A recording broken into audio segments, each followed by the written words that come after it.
കോൺഗ്രസിനെ പൂട്ടാനുള്ള വഴികൾ തേടുന്ന മാധ്യമങ്ങൾക്ക് മുമ്പിലേക്കാണ് ഇന്ന് രാവിലെ തന്നെ ഷാഫി പറമ്പിൽ വിമാനമിറങ്ങിയത്. എന്നാൽ അവിടം തൊട്ട് മൈക്ക് വായിക്കകത്തോട്ട് വെച്ച് ചുറ്റിത്തിരിയുന്ന മാധ്യമങ്ങളെയാണ് കണ്ടത്. പക്ഷേ ഒറ്റ കാര്യമേ ഇവിടെ പറയാനുള്ളൂ, ഷാഫി അതിബുദ്ധിമാൻ എന്നത്. ഒറ്റ സെക്കൻഡ് കൊണ്ടാണ് കൂടി നിന്ന് കുത്തിന് മൈക്ക് പിടിച്ച് വട്ടം കൂടിയ സകലരെയും തെറിപ്പിച്ചു കളഞ്ഞത്. പാർലമെന്റ് സമ്മേളനവും കഴിഞ്ഞ് ഡൽഹിക്ക് നേരെ രാഹുൽ ഗാന്ധിയോടൊപ്പം ബീഹാറിലേക്ക് പറഞ്ഞ ഷാഫി പറമ്പിൽ രാഹുൽ മാങ്കൂട്ടത്തിലിന്റെ വിഷയത്തിൽ ബീഹാറിലേക്ക് മുങ്ങി എന്ന് പറഞ്ഞ മാധ്യമങ്ങൾക്ക് മുമ്പിൽ നെഞ്ചും വിരിച്ചു നിന്ന് പറഞ്ഞത് 3 കാര്യങ്ങളാണ്. അതിൽ ആദ്യം തന്നെ എന്തായാലും താൻ പറയുന്നത് മുഴുവൻ അക്ഷരം തെറ്റാതെ കേൾക്കുമെന്നും അത് മുഴുവനും ലൈവായി സകല ജനങ്ങളും കേൾക്കുമെന്നും ഉറപ്പുള്ളത് കൊണ്ട് ആദ്യം പറഞ്ഞത് ദേശീയപാതയുടെ ദുരവസ്ഥയെ തുറന്നു കാണിക്കലായിരുന്നു. മന്ത്രി റിയാസിനോട് ദേശീയപാതയും പാലം തകരലും ഒക്കെ ഉയർത്തി കാണിച്ചു കൊണ്ട് കൊടുത്ത പരാതിയിൽ മന്ത്രി റിയാസ് ഉദ്യോഗസ്ഥരോട് കാര്യം അന്വേഷിച്ചപ്പോൾ എല്ലാം ക്ലിയർ ആണ് സർ എന്നാണ് അവർ പറഞ്ഞത്. എന്നാൽ അവിടെ ഷാഫി സ്കോർ ചെയ്തു. I am coming from the ground എന്ന ഒറ്റ ഡയലോഗായിരുന്നു. അതായത് ഞാൻ അടിത്തട്ടിൽ ഇറങ്ങി സമരത്തിലേക്ക് ഇറങ്ങുകയാണ് എന്ന്.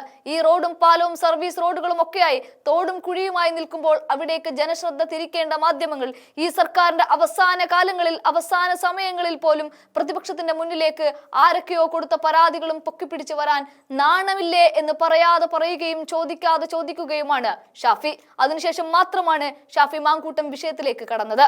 കാരണം മാങ്കൂട്ടം വിഷയത്തിൽ ആദ്യം പ്രതികരണം നടത്തിയാൽ പിന്നീട് മാധ്യമങ്ങൾ അനാവശ്യ ചോദ്യങ്ങൾ ചോദിച്ച് കാര്യങ്ങളെ വളച്ചൊടിക്കുക തന്നെ ചെയ്യും. ആ ബഹളത്തിൽ പിണറായി സർക്കാരിന്റെ ഭരണകോട്ടങ്ങളെ ആരും കേൾക്കാതെ പോകുമെന്നുള്ളത് കൊണ്ടാണ് സമരപ്പന്തലിൽ അരികിൽ നിന്ന് ഷാഫി കൃത്യം പോയിന്റുകൾ നിരത്തിയത്. അതായത് എവിടെ എന്ത് കൊടുക്കണം എങ്ങനെ കൊടുക്കണമെന്ന് നന്നായിട്ടറിയാം. അതുകൊണ്ടാണ് ഷാഫി അതിബുദ്ധിമാൻ എന്ന് പറയാനും കാരണം. പിന്നീട് മാങ്കൂട്ടത്തിന്റെ വിഷയത്തിലും തന്റെ വായിലേക്ക് കുത്തിത്തിരിക മൈക്കുകളെല്ലാം വലിച്ചുമാറ്റി കട്ടയ്ക്ക് മറുപടി കൊടുക്കുന്ന ഷാഫിയെ നമുക്ക് കാണാൻ സാധിക്കും. ആ ചൂടൻ രംഗങ്ങൾ ഒന്ന് കാണാം.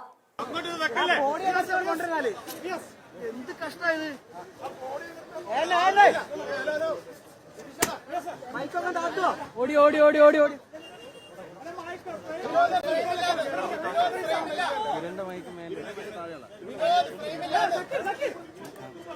മൈക്ക് മൊത്തം താത്തോ പ്ലീസ് പ്ലീസ്.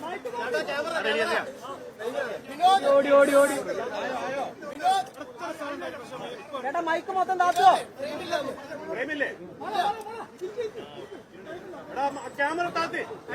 ക്യാമറയിൽ നിങ്ങളെ തലേ കാണും.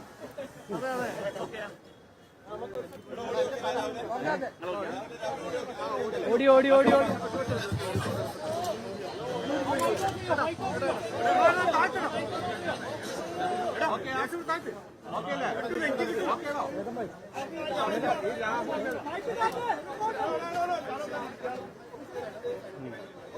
ഞാൻ ആദ്യം നിങ്ങളെല്ലാവരും ആ വിഷയത്തിലെ പ്രതികരണം തേടാൻ വേണ്ടിയാണെങ്കിലും ഇവിടെ വന്നതിനകത്ത് സന്തോഷമുണ്ട്.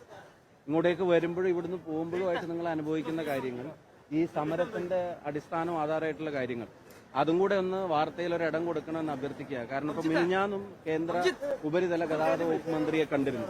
നമ്മൾ അന്ന് പാലം പൊളിഞ്ഞതിന്റെ അവിടുന്ന് കണ്ട സമയത്തും ഷക്കീറിന്റെ സ്ഥാനം പിന്നെ അവിടുന്ന് പാലം പൊളിഞ്ഞു വീഴുന്ന സമയത്തും അന്ന് കണ്ടപ്പോഴും പറഞ്ഞിരുന്നു MP എന്നുള്ള നിലയിൽ തുടർന്ന് ഇടപെടുന്നു. മിനിഞ്ഞാന്നും കേന്ദ്ര ഉപരിതല ഗതാഗത വകുപ്പ് മന്ത്രിയെ കണ്ടു. മന്ത്രിയെ കണ്ടിട്ടതിന് മുമ്പുണ്ടായ കാഴ്ചയിൽ കൊടുത്ത നിർദ്ദേശങ്ങൾ പൂർണ്ണമായിട്ട് ഇവിടെ നടപ്പിലാവുന്നില്ല എന്ന് മന്ത്രിയോട് പറഞ്ഞപ്പോൾ മന്ത്രി ഉദ്യോഗസ്ഥരോട് ചോദിച്ചപ്പോൾ ഉദ്യോഗസ്ഥർ അവിടെ എല്ലാം ക്ലിയർ ആണെന്നാണ് മന്ത്രിയോട് പറയുന്നത്. അപ്പം ഞാൻ പറഞ്ഞു, I am coming from the ground. താഴെ തട്ടിലുള്ള പ്രയാസങ്ങൾ നേരിട്ട് കണ്ട് മനസ്സിലാക്കിയിട്ട് പറയും, you have to trust us. ഈ പറഞ്ഞ വേഗതയിൽ ഇവിടെ കാര്യങ്ങൾ നടക്കുന്നില്ല, ഒന്നും വേണ്ട, സർവീസ് റോഡുകളുടെ കുഴിയടക്കാനുള്ള ഒരു ആത്മാർത്ഥമായ പരിശ്രമം പോലും ഇവിടെ നടക്കുന്നില്ല എന്നുള്ളതാണ്. അപ്പൊ അത് മിനിസ്റ്ററുടെ ശ്രദ്ധയിൽപ്പെടുത്തിയപ്പോൾ ഇത് ശരിയല്ല, ഉദ്യോഗസ്ഥരോട് കർശന നിർദ്ദേശം കൊടുക്കുകയും ഓണമാണ് വരാൻ പോകുന്നത്, ഈ സർവീസ് റോഡിന്റെ നിലവാരം മെച്ചപ്പെടുത്തുന്ന നടപടിയെങ്കിലും വേഗത്തിലാക്കണം എന്ന് അഭ്യർത്ഥിച്ചിട്ടുണ്ട്. അത് ചെയ്യുമെന്ന് അറിയാൻ അടുത്ത ദിവസം NHAIയുടെ കോഴിക്കോട് ഓഫീസുമായിട്ട് ബന്ധപ്പെട്ട് അവിടെ പോകുന്നുണ്ട്. അതിനോടും ഈ പറയുന്ന പുറംതിരിഞ്ഞു നിൽക്കുന്ന സമീപനമാണെങ്കിൽ MP എന്നുള്ള നിലയിൽ നേരിട്ട് ഇനി സമരത്തിന് നേതൃത്വം നൽകാനുള്ള തീരുമാനമാണ് എടുത്തിരിക്കുന്നത്. ഒരുപാട് തവണ പാർലമെന്റിനകത്തും പുറത്തുമായിട്ട് ഇടപെട്ടു, നിരവധി തവണ മന്ത്രിയെ കണ്ടു, നിരവധി തവണ കത്ത് കൊടുത്തു, നിരവധി തവണ ഉദ്യോഗസ്ഥരുമായിട്ട് മീറ്റിംഗ് നടത്തി, 2 തവണ MPs കോൺഫറൻസിൽ വിഷയങ്ങൾ അവതരിപ്പിച്ചു, മറ്റു മന്ത്രിമാരുമായിട്ട് പറഞ്ഞു. പക്ഷേ ഒരു വലിയ സൗകര്യത്തിന് വേണ്ടിയിട്ടുള്ള ഒരു താൽക്കാലിക ദുരിതമല്ല, വടകരക്കാർക്ക് നിത്യ ദുരിതമാണ് ഈ ദേശീയപാത നിർമ്മാണം സമ്മാനിക്കുന്നത്. ഈ അവസ്ഥക്ക് മാറ്റം വരുത്താൻ സാധ്യമായ എല്ലാ ഇടപെടലും നടത്തുന്നുണ്ട്. അതുകൊണ്ട് തീരുമാനമാവുന്നില്ലെങ്കിൽ ഇനി പ്രതിഷേധത്തിന് നേരിട്ട് ഇറങ്ങുകയാണ് എന്നുള്ളത് നിങ്ങളിലൂടെ അറിയിക്കാൻ ആഗ്രഹിക്കുന്നു. ഈ ദുരവസ്ഥ ഇത് ഇങ്ങനെ തന്നെ തുടരുകയാണെന്നുള്ള വിവരം ഏതായാലും വന്ന സ്ഥിതിക്ക് അതും കൂടെ ഒരു വാർത്തയായിട്ട് കൊണ്ടുപോകണം എന്ന് അഭ്യർത്ഥിക്കുകയാണ്. ചോദിച്ച ചോദ്യങ്ങളിൽ രണ്ട് കാര്യം. രാഹുലിന്റെ വിഷയത്തിലേക്ക് കടക്കുന്നതിന് മുമ്പ് ഞാൻ ഒളിച്ചോടി മുങ്ങി എന്നൊക്കെ ചില ടൈറ്റിലുകളും ചില സോഷ്യൽ മീഡിയ പോസ്റ്റുകളിൽ ചില കാർഡുകളൊക്കെ കാണാനിടയായി. പ്രത്യേകിച്ച് ചില വാർത്തകൾ പറഞ്ഞത് ബീഹാറിലേക്ക് മുങ്ങി എന്നുള്ളതാണ്. ബീഹാറിൽ നടക്കുന്ന ഒരു എക്സസൈസിന്റെ ഗൗരവം എന്താണെന്ന് ഒട്ടും അറിയാത്ത ആളുകളല്ല കേരളത്തിലെ മാധ്യമ പ്രവർത്തകർ. അവിടെ ഒരു MP എന്നുള്ള നിലയിലും പാർട്ടിയുടെ ഒരു ചെറിയ പ്രവർത്തനം എന്നുള്ള നിലയിലും ഒരു ഉത്തരവാദിത്തപ്പെട്ട സ്ഥാനത്തിരിക്കുന്ന ഒരാളെന്ന നിലയിലും ആ സമരത്തിന്റെ ആ യാത്രയുടെ ഭാഗമാവുക എന്നുള്ളത് ഞങ്ങളുടെയൊക്കെ റെസ്പോൺസിബിലിറ്റിയാണ്. 21-ാം തീയതി പാർലമെന്റ് സമ്മേളനം കഴിഞ്ഞാൽ നാട്ടിലേക്ക് വരുന്നതിന് മുമ്പ് ഡൽഹിയിൽ നിന്ന് ബീഹാറിലേക്ക് പോകാൻ എളുപ്പമാണെന്ന് നമുക്ക് എല്ലാവർക്കും അറിയാം. അപ്പൊ അതിന് പോയിട്ട് ഞാൻ തിരിച്ചിന്ന് പുലർച്ചെയാണ് എത്തിയത്. വന്ന് ഞാൻ നിങ്ങളെ കാണുന്നു. ഇപ്പൊ ബീഹാറിലേക്ക് പോയി എന്ന് പറയാം, ബീഹാറിലേക്ക് മുങ്ങി എന്ന് പറയുന്ന മാധ്യമ പ്രവർത്തനം അത് ശരിയാണോ എന്നുള്ളൊരു ആത്മപരിശോധന നടത്താൻ നിങ്ങളും തയ്യാറാവണമെന്ന് അഭ്യർത്ഥിക്കുന്നു. ബീഹാറിലേക്ക് എനിക്ക് പോകേണ്ട ഉത്തരവാദിത്വം ഇല്ല, ഞാൻ പോകണ്ടേ? ബീഹാറിൽ ഒരു യാത്ര നടക്കുമ്പോൾ ഞാൻ അവിടെ പാർലമെന്റ് മെമ്പർ ആയിരിക്കും. ഇനിയിപ്പോൾ 26-ാം തീയതി ഒരു ലോട്ട് MP-മാർ 26-ന് പോകുന്നുണ്ട്, കുറെ ആളുകൾ സമാപനത്തിന് പോകുന്നുണ്ട്. അപ്പൊ എനിക്ക് പോകാൻ കഴിയാവുന്ന ഒരു ദിവസം അതാണ്. എനിക്ക് ഇന്ന് ഇവിടെ പരിപാടിയുണ്ട്, എനിക്ക് നാളെ ഉണ്ട്, 25-ന് NHA ഓഫീസിൽ പോകണം, 26-ന് പിന്നെ മിഷന്റെ പരിപാടിയുണ്ട്, 27-ന് KK രമ MLA നടത്തുന്ന പരിപാടിയുണ്ട്, 28-ാം തീയതി ഞാനൊന്ന് പിന്നെ വിദേശത്ത് പോകുന്നതിനെ സംബന്ധിച്ചൊരു തീരുമാനമുണ്ട്. അപ്പൊ അതിന്റെ ഇടയിൽ ഈ യാത്ര തീരുന്നതിന് എനിക്ക് പോകാൻ ഏറ്റവും കൺവീനിയന്റ് ഉള്ള ഒരു ഡേറ്റിൽ അവിടെ പോകുമ്പോൾ അത് പിന്നെ അന്ന് മാധ്യമങ്ങളെ കാണാതെ പോയി എന്നാണ് അടുത്തൊരു കാര്യം. മാധ്യമങ്ങൾ ഇങ്ങനെ കോൺഗ്രസ് നേതാക്കന്മാർ വരി നിന്ന് കാണണം എന്നുള്ള നിർബന്ധ ബുദ്ധി എവിടെയെങ്കിലും ഉണ്ടോ? KPCC പ്രസിഡന്റ് പ്രതികരിച്ചില്ലേ അന്ന് ആ വിഷയത്തിൽ? എന്റെ പ്രസിഡന്റ്, ഞാൻ വർക്കിംഗ് ഗ്രൂപ്പിലായിരിക്കുന്ന കമ്മിറ്റിയുടെ പ്രസിഡന്റ് തന്നെ മാധ്യമങ്ങളോട് പ്രതികരിച്ചു, പ്രതിപക്ഷ നേതാവ് പ്രതികരിച്ചു, രാഹുൽ ഉൾപ്പെടെയുള്ള ആൾക്കാർ പത്രക്കാരെ കണ്ടു. എല്ലാ കോൺഗ്രസ് നേതാക്കന്മാരും വരി നിന്ന് പത്രസമ്മേളനം നടത്തുന്ന കാര്യങ്ങൾ പറയുന്ന നിർബന്ധ ബുദ്ധിയോടെ എഴുതി വെച്ചിട്ടുണ്ടോ? ഇനി മാധ്യമങ്ങളോട് എന്നെ ബന്ധപ്പെട്ട എന്റെ ഓഫീസുമായിട്ട് ബന്ധപ്പെട്ടവരോട് ഞാനിപ്പോ KPCC പ്രസിഡന്റും നേതാക്കന്മാരും മറ്റുള്ളവരുമാണ് ഇന്ന് മാധ്യമങ്ങളെ കാണുന്നത്, ഇന്ന് കാണുന്നില്ല എന്നുള്ള അറിയിപ്പ് എന്റെ ഓഫീസ് അവർ ബന്ധപ്പെട്ടപ്പോൾ അവർ കൊടുത്തിട്ടുണ്ട്. എന്നിട്ടും ഈ മുങ്ങി ഒളിച്ചോടി എന്നൊക്കെ പറഞ്ഞിട്ട് ആരെയാ ഒളിച്ചോടുന്നത്? ആരെ പേടിച്ചിട്ടാണ് ഒളിച്ചോടുന്നത്? മാധ്യമങ്ങളെ പേടിച്ചിട്ട്, അതല്ലെങ്കിൽ ഈ പറയുന്ന ഏതെങ്കിലും പ്രശ്നങ്ങൾ പേടിച്ചിട്ട്. ഇപ്പൊ ഞാൻ അവിടെ ഇരിക്കുമ്പോൾ ഒരു പ്രതിഷേധം വന്നു, ആരും ഒളിക്കുന്നു ഓടുന്നൊന്നും കണ്ടില്ലല്ലോ. അങ്ങനെ പ്രതിഷേധിച്ചിട്ടുമുണ്ട്, പ്രതിഷേധങ്ങളെ കണ്ടിട്ടുമുണ്ട്, മാധ്യമങ്ങളെ കണ്ടിട്ടുണ്ട്, ചോദ്യങ്ങൾ ഉത്തരം അങ്ങനെ. അപ്പോൾ ബീഹാറിൽ ഒരു യാത്രയിൽ പങ്കെടുക്കാൻ പോകുന്നതിന്റെ കാര്യത്തിലൊക്കെ ഒളിച്ചോടി മുങ്ങി എന്നൊക്കെ വാർത്തകൾ കൊടുക്കുന്ന, ടൈറ്റിൽ കൊടുക്കുന്ന മാധ്യമ പ്രവർത്തനം അത് ശരിയാണോ എന്നുള്ളത് മാധ്യമങ്ങൾ തന്നെ വിലയിരുത്തിയാൽ മതി എന്നുള്ളത്. അടുത്തത് രാഹുലുമായിട്ട് ബന്ധപ്പെട്ട വിഷയം. ഞാൻ അതിനകത്ത് പറയാൻ ആഗ്രഹിക്കുന്ന ഒരു പ്രധാനപ്പെട്ട കാര്യം, ഒരു കോടതി വിധിയോ ഒരു FIR അതല്ലെങ്കിൽ ഒരു പിന്നെ സീരിയസ് ആയിട്ടുള്ള റിട്ടേൺ ആയിട്ടുള്ള ഒരു കംപ്ലൈന്റ് ഏതെങ്കിലും സർക്കാർ സംവിധാനങ്ങളിലോ ഒക്കെ വരുന്നതിന്റെ മുമ്പ് തന്നെ ഇങ്ങനെ ഒരു ആരോപണ പരിസരം ഉയർന്നപ്പോൾ അതിൽ രാജ്യസന്നദ്ധത പാർട്ടി നേതൃത്വത്തെ അറിയിക്കുകയും പാർട്ടി നേതൃത്വമായിട്ട് ആലോചിച്ചിട്ട് തന്റെ രാജിയും അയാൾ പ്രഖ്യാപിച്ചിട്ടുണ്ട്. ഇനി ഈ രാജി വേറെ ഏതെങ്കിലും CPM പ്രവർത്തകരോ നേതാക്കന്മാരോ ആണോ പ്രഖ്യാപിച്ചിരുന്നെങ്കിൽ നിങ്ങളെല്ലാം കൂടെ പറയാൻ പോകുന്നത് അത് ധാർമ്മികതയുടെ ഒരു ക്ലാസ് എടുക്കൽ അപ്പം വരുമായിരുന്നു. കണ്ടോ FIR ഇല്ലാത്ത രാജ്യം, കണ്ടോ പരാതി ഇല്ലാത്ത രാജ്യം, കണ്ടോ പിന്നെ കേസെടുക്കാത്ത രാജ്യം, കണ്ടോ കോടതി വിധി ഇല്ലാത്ത രാജ്യം, കണ്ടോ കുറ്റവിധി ശിക്ഷ വിധിക്ക് കുറ്റവാളിയാണെന്ന് പ്രഖ്യാപിക്കപ്പെടുന്നതിന് മുമ്പ് രാജ്യം. അപ്പൊ എല്ലാവരും അതിന്റെ ഒരു സാംസ്കാരിക ഇടപെടലുകളും പ്രവർത്തനവും പ്രതികരണവും ഒക്കെ ആ നിലയിലാവുമായിരുന്നു. ഒരു യൂത്ത് കോൺഗ്രസ് പ്രസിഡന്റ് ഇങ്ങനെ ഒരു ആരോപണ പരിസരം ഉയർന്നപ്പോൾ രാജ്യസന്നദ്ധത സ്വമേധയാ പാർട്ടി നേതൃത്വത്തെ അറിയിച്ചു. പാർട്ടി നേതൃത്വം മറ്റു പാർട്ടികൾ നടത്തുന്ന അതേ ശൈലി എല്ലാ കാര്യത്തിലും തുടരേണ്ട കാര്യമില്ല, ആ തീരുമാനത്തെ ശരിവെക്കുകയും അയാളുടെ ഉത്തരവാദിത്തപ്പെട്ട പദവിയിൽ നിന്ന്, പാർട്ടി ഉത്തരവാദിത്തപ്പെട്ട പദവിയിൽ നിന്ന് ഒഴിയുകയും ചെയ്ത് കഴിഞ്ഞിരിക്കുന്നു. ഇപ്പോൾ അദ്ദേഹം ആ സ്ഥാനത്ത് തുടരുന്നില്ല. അദ്ദേഹത്തിന്റെ തീരുമാനം പാർട്ടി അറിയിച്ചു, പാർട്ടി അംഗീകരിക്കുന്നു, ആ തീരുമാനം ഒഴിയുകയും ചെയ്തിരിക്കുന്നു. അത് ഒഴിഞ്ഞു കഴിഞ്ഞിട്ടും ഈ പറയുന്നത് പോലെ കോൺഗ്രസ് എന്ത് ചെയ്തു? കോൺഗ്രസിനെ പിന്നെയും കുറ്റപ്പെടുത്തുന്ന തരത്തിലുള്ള ഗോവിന്ദമാർക്ക് ഉൾപ്പെടെയുള്ള ആൾക്കാരുടെ പ്രതികരണമൊക്കെ ശരിക്കും കേരളത്തിലെ ജനങ്ങൾ വിലയിരുത്തുന്നുണ്ട്. കോൺഗ്രസിന് ധാർമ്മികത പഠിപ്പിക്കുകയാണ് ഇതിനകത്താണ്. ഞാനൊരു കാര്യം പറയാം, ഇതിനകത്ത് വിഷയത്തിന്റെ ധാർമ്മികതയായിരുന്നു പ്രശ്നമെങ്കിൽ ആ രാജ്യം ഒരു പ്രധാനപ്പെട്ട ചൂട് തന്നെയാണ്. പക്ഷെ അതിനപ്പുറത്തേക്ക് കോൺഗ്രസിനെ നിർവീര്യമാക്കാം, കോൺഗ്രസ് പ്രവർത്തകരെ സൈലന്റ് ആക്കാം, ഗവൺമെന്റിന്റെ ചെയ്തികളിൽ നിന്ന് ജനങ്ങളെ മുമ്പിൽ തൽക്കാലം മറച്ചു പിടിക്കാൻ ഇതിനെ ഉപയോഗിക്കാമെന്നൊക്കെ വിചാരിച്ചിട്ടാണ് ഇപ്പോൾ ഇവിടെ നടക്കുന്ന സമരം ഉൾപ്പെടെയുള്ള ചില പ്രതികരണങ്ങൾ, CPMന്റെ പ്രതികരണങ്ങൾ അങ്ങനെ രാഷ്ട്രീയമായിട്ട് നടക്കണം. പക്ഷെ മാധ്യമങ്ങൾ ആ അജണ്ടയുടെ ഭാഗമായിട്ട് നിൽക്കുന്നത് എന്തിനാണെന്ന് എനിക്ക് മനസ്സിലാവുന്നത്, ചില മാധ്യമങ്ങൾ പ്രത്യേകിച്ചു. അപ്പം അങ്ങനെയൊക്കെയാണ് ഭാവമെങ്കിൽ ഒരു കാര്യം വളരെ സ്നേഹത്തോടെ വിനയത്തോടെ തന്നെ പറയാൻ ആഗ്രഹിക്കുന്നു. കോൺഗ്രസ് പ്രവർത്തകർ നിർവീര്യമാവില്ല. ഈ ഗവൺമെന്റിനെതിരായിട്ടുള്ള സമരങ്ങളുടെ പ്രതിഷേധങ്ങളുടെ അതിന്റെ ഉത്തരവാദിത്തങ്ങളിൽ നിന്ന് ആരും പുറകോട്ട് പോയില്ല. ഗവൺമെന്റിന്റെ പരാജയങ്ങളെ തുറന്നു കാണിക്കുന്ന ആ സമീപനം തുടർന്നുകൊണ്ടേയിരിക്കും.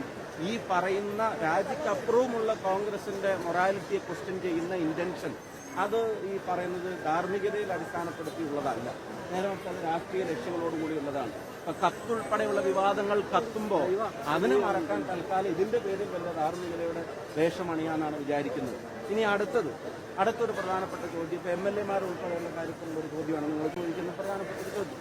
ഞാൻ ചോദിക്കുന്നത്, ഇപ്പൊ ഈ പറയുന്ന ഗോവിന്ദൻ മാഷ് ഉൾപ്പെടെയുള്ള സമയം, ഞാൻ ആരും പേരൊന്നും പറയുന്നില്ല, പക്ഷേ ഒരു MLA-ക്കെതിരെ പോലീസ് കേസെടുത്തിട്ട് ചാർജ് ഷീറ്റ് സമർപ്പിച്ചിട്ട് ആ MLA ആ സ്ഥാനത്ത് തന്നെ തുടരട്ടെ, കുറ്റക്കാരനെന്ന് വിധിക്കുന്നവർ തുടരട്ടെ എന്ന് തീരുമാനിച്ചവർ എങ്ങനെയാണ് കോൺഗ്രസിന്റെ MLA-യുടെ രാജി ആവശ്യപ്പെടുന്നത്?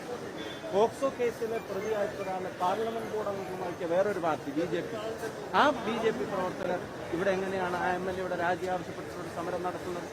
ഇനി രാഷ്ട്രീയമായിട്ടാണെങ്കിൽ ഇപ്പൊ ഇവിടെ DYFI-ക്കാർ ഇവിടെ സമരം നടത്തുന്നു. സമരം കഴിഞ്ഞ് അവര് പിന്നെ വടക്കോട്ടാണ് പോകുന്നതെങ്കിൽ കണ്ണൂർ ജില്ലയിലെത്തി ആ സമരം അവർ പുനരാരംഭിക്കേണ്ടി വരും. മുഖ്യമന്ത്രിയുടെ സ്റ്റാഫിൽ ഉൾപ്പെടെയുള്ള ആളുകൾ എങ്ങനെയാണ് വന്നത് അവിടെ? ഇനി ഇപ്പുറത്തേക്കാണ് പോകുന്നതെങ്കിൽ ഇതേ ജില്ലയിൽ സമരം കഴിഞ്ഞ് ഇങ്ങോട്ടാണ് അവിടെ യാത്രയെങ്കിൽ കോഴിക്കോട് ജില്ലയിൽ തന്നെ അവർക്ക് വീണ്ടും സമരം നടത്തേണ്ടി വരും. ഇപ്പൊ ഒരു മന്ത്രിസഭയിൽ തുടരുന്ന മന്ത്രിക്കെതിരെ ഉയർന്നിരിക്കുന്ന ആരോപണങ്ങൾ എന്തെല്ലാമായിരുന്നു? എന്നിട്ട് ഇപ്പോഴും ആ മന്ത്രിസ്ഥാനത്ത് തുടരുകയല്ലേ? ഇത്തരത്തിലുള്ള ആക്ഷേപം മുന്നണിയിലെ തന്നെ സഹപ്രവർത്തകയോട് വരെ ഈ വളരെ ക്രൂരമായ രീതിയിൽ പെരുമാറിയിട്ടുള്ള ചില പരാതികളുള്ള ആളുകളെ സംഘടനാ രംഗത്ത് എവിടെയെങ്കിലും മാറ്റി നിർത്തിയത് നമ്മൾ കണ്ടോ? മുഖ്യമന്ത്രിയുടെ സ്റ്റാഫിൽ നിന്ന് മാറ്റി നിർത്തിയത് നമ്മൾ കണ്ടോ? മന്ത്രിസ്ഥാനത്ത് നിന്ന് മാറ്റി നിർത്തിയത് നമ്മൾ കണ്ടോ? CPM-ൽ നിന്ന് മാറ്റി നിർത്തിയത് നമ്മൾ കണ്ടോ? പിന്നെ MLA സ്ഥാനത്ത് മാറ്റി നിർത്തിയത് നമ്മൾ കണ്ടോ? ഇതൊന്നും ചെയ്യാത്ത ആളുകൾ കോൺഗ്രസിനെ കാടടച്ചങ്ങ് കുറ്റപ്പെടുത്തുകയാണ്. കോൺഗ്രസിനെ ഇതിന്റെ പേരിൽ നിശബ്ദമാക്കാൻ കഴിയുമെന്ന് പരിശോധിക്കുകയാണ്. ഗവൺമെന്റിന് ഇതിന്റെ പേരിൽ എന്തെങ്കിലും ചെയ്ത് ജനവിരുദ്ധത്തിന് ഈ ജനങ്ങളുടെ ദേശത്തിൽ നിന്ന് ഗവൺമെന്റിന് രക്ഷപ്പെടാൻ പറ്റുമോ എന്നുള്ളത് ആ പരിശോധനയാണ്. അപ്പൊ അതാണ് ഇപ്പൊ നടന്നുകൊണ്ടിരിക്കുന്നത്. കോൺഗ്രസ് നല്ലൊരു സ്റ്റെപ്പ് എടുത്തിട്ടുണ്ട്. അദ്ദേഹത്തിന്റെ രാജി അദ്ദേഹം ആ രാജി വെച്ചിട്ടുണ്ട്. ഇപ്പൊ നിലവിൽ ചെയ്യാൻ കഴിയാവുന്ന പിന്നെ ഒരു പ്രധാനപ്പെട്ട ഉത്തരവാദിത്വം തന്നെയാണ്, ധാർമ്മികമായിട്ട് ഏറ്റെടുത്ത് തന്നെയാണ് അത് ചെയ്തിട്ടുള്ളത്. അതിൽ കൂടുതൽ കാര്യങ്ങൾ KPC പ്രസിഡന്റ് പറഞ്ഞിട്ടുണ്ട്, മറ്റു നേതാക്കന്മാർ പറഞ്ഞിട്ടുണ്ട്. ഇതിൽ കൂടുതൽ കാര്യങ്ങൾ അതിനെ സംബന്ധിച്ച് ഞാൻ എക്സ്പ്ലെയിൻ ചെയ്യേണ്ടതുണ്ട് എന്ന് ഞാൻ വിശ്വസിക്കുന്നില്ല. ആരോപണങ്ങൾ വോയിസ് ചാറ്റ് അടക്കം വാട്സ്ആപ്പ് ചാറ്റ് അടക്കം വന്ന ആരോപണങ്ങളുടെ പരിസരത്തിൽ ആരോപണങ്ങൾ ഉയർന്നതിന്റെ സാഹചര്യത്തിൽ അയാളെ എല്ലാവരും കൂടെ വളഞ്ഞു കൂടിയിട്ട് നിലവിലുള്ള യൂത്ത് കോൺഗ്രസ് പാർട്ടിക്ക് അകത്ത സ്ഥാനത്തിനാണ് പാർട്ടിക്ക് പെട്ടെന്ന് തീരുമാനം പറയാൻ പറ്റുന്നത്. ആ സ്ഥാനത്ത് സംരക്ഷിച്ച് പിടിച്ച് മറ്റ് CPM ചെയ്യുന്നത് പോലെ വേറെ തരത്തിലുള്ള ന്യായീകരണങ്ങൾ ചമച്ച് എതിരെ വരുന്ന പ്രതിഷേധങ്ങളോട് അസംബന്ധമായി പറഞ്ഞ് തള്ളിക്കളഞ്ഞ് മൈക്ക് തള്ളിക്കളഞ്ഞു പോയിട്ടൊന്നുമില്ലല്ലോ ഞങ്ങൾ. അയാളും അതിനകത്ത് പിന്നെ ഒരു തീരുമാനം ആ തരത്തിൽ തന്നെയാണല്ലോ എടുത്തിട്ടുള്ളത്. അയാൾ യൂത്ത് കോൺഗ്രസ് സംസ്ഥാന പ്രസിഡന്റ് സ്ഥാനത്തിന് അയാൾ രാജിവെച്ചല്ലോ ഇങ്ങനെ ഒരു ആരോപണ പരിസരത്തിൽ. അതൊരു സ്റ്റെപ്പ് തന്നെയാണല്ലോ, അത് നിങ്ങൾ അംഗീകരിക്കും. ബാക്കി നിയമപരമായിട്ടുള്ള കാര്യങ്ങൾ എങ്ങനെ